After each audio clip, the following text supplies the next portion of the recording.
theory. Now, I can't do justice to her engagement with the notion of paranoia and psychoanalytic thought here, but I do commend it to any of you who are interested in discussions about sexual difference and gender reification in Lacanian and Foucauldian traditions of queer theory. But that's an aside. To home in on what's relevant today, she points to the ways in which paranoia, which operates through a logic of unveiling and of exposure, is always anticipatory. Its first imperative, she says, is there must be no bad surprises. Bad news must always be known in advance, and its assumptions are always proved correct. It operates with a dominant narrative in contemporary critical scholarship, the exposure and problematisation of the hidden violences in the genealogy of the modern liberal subject. The paranoid register has, she says, a general tenor of things are bad and getting worse, and constructs a paranoid temporality in which yesterday can't be allowed to have differed from today, and tomorrow must be even more so. This means that work in a paranoid register has little ability to be properly historical, or to engage in prediction, or in the terms of critical theory, to be a theory with practical intention, with value for politics and the development of oppositional strategy. In contrast to the paranoid practices of cultural critique, Sedgwick argues for what she calls, drawing on the work of Melanie Klein, reparative practices of knowing. These would, and I quote here from her at a little length, these would surrender the knowing, anxious, paranoid determination that no horror, however apparently unthinkable, shall ever come to the reader as new. To a reparatively positioned reader, it can seem realistic and necessary to experience surprise. Because there can be terrible surprises, however, there can also be good ones. Hope, often a fracturing, even a traumatic thing to experience, is among the energies by which the reparatively positioned reader tries to organise the fragments and part objects she encounters or creates. Because the reader has room to realise the future may be different from the present, it's also possible for her to entertain such profoundly painful, profoundly relieving, ethically crucial possibilities as that the past, in turn, could have happened differently from the way it actually did. Discussing this with a colleague, psychoanalyst Lynn Layton, she reminisced about her days as a doctoral student. She said, I remember when I was a graduate student, I felt that only the really depressed downer students were valued by the faculty, themselves depressed downers. By the end of the training, I was depressed too, in part because they made you feel naive and like a loser for having any non-depressed takes on the world. And that's why I loved the Birmingham School in the 70s and 80s. They felt like the antidote to Adorno and Horkheimer's totally administered society. She didn't know that I was going to be giving this talk in Birmingham, actually. But then there's this bizarre phenomenon that when people are positive, they tend to idealise and not notice anything wrong, like the voluntarist reading of Butler. What's missing are readings that mediate between what's wrong with the world and what can be and already is counter-normative and just plain okay. Perhaps it has to do with the fact that not a huge percentage of the population is actually able to tolerate ambiguity and ambivalence. Splitting is much more prevalent, so there's her psychoanalytic reading of it. Now, one serious effect, I think, of the dominance of theory in a paranoid register, certainly in my corner of the critical academy in recent years, is that when the political climate really does take a radical turn for the worse, when we face unprecedented cuts to the welfare state and an assault on collective provision and public services, the possibilities of analysing and opposing what is new and different and normatively worse is greatly diminished. How might we then enact criticality rather than paranoia in the doing of social research and theory?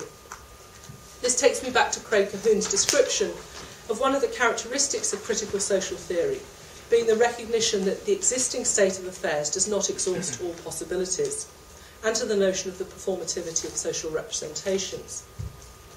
If we take seriously the performativity of social representations, that is, the ways in which they constitute and serve to remake that which they represent, then rather than in Rogoff's critical mode or Sedgwick's paranoid register, focusing exclusively on the exposure of faults and the inevitability of the fulfilment of expectations of subjection or violence, it's our responsibility, at least I feel it to be mine, to develop a mode of social research which draws attention to what J.K. Gibson Graham called the problematic, contradictory, complicating moments, to the disharmonies and reworkings within the social relations we're analysing.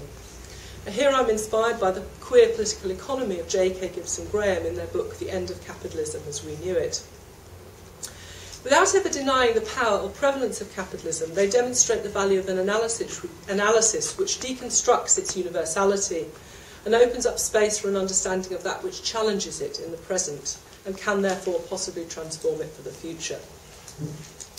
In the area in which I work, which isn't the study of contemporary austerity politics or capitalism, it's the study of contemporary formations of personal life, there is a lot of work in a parallel register. Work which focuses on the ways in which family life, dominant gender relations and hegemonic heterosexuality are reproduced, on how pretty much anything that looks like social change is actually retraditionalised and recuperated in some way in the name of the family, heteronormativity or conventional gender relations, and or for the logics of commercialisation and capital, or indeed is seen as constituting a new homonormativity.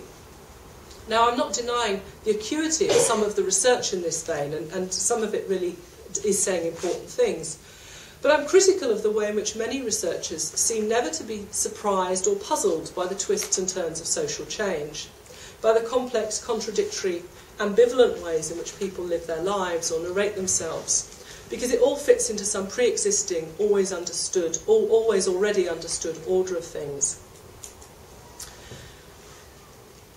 So it is that we are at a strange position in the field that I work in, where it's largely been the male macro-theorists, Giddens, Weeks, Castells, for instance, who have recognised the impact that feminism and other social movements have had on everyday lives, whilst feminist and queer social researchers and theorists tend to emphasise the continuity, the endless repetition of the same old relations of domination.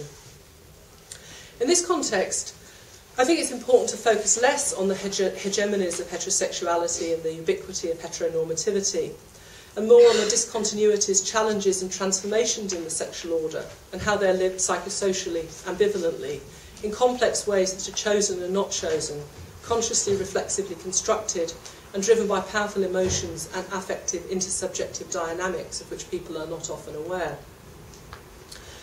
Without downplaying the discursive power of heteronormativity, I would suggest that a register of criticality in social research about personal life would involve investigating how hetero-relations might not be as dominant or universal in affective and sexual life as dominant discourses, and indeed much social research, tends to represent. I think actually there's an interesting parallel between what I've been saying here and the other two, but we can say more about that. A register of criticality would explore the practices, values, meanings, and indeed the law and social policy which might be reconfiguring the sexual and intimate order in the present.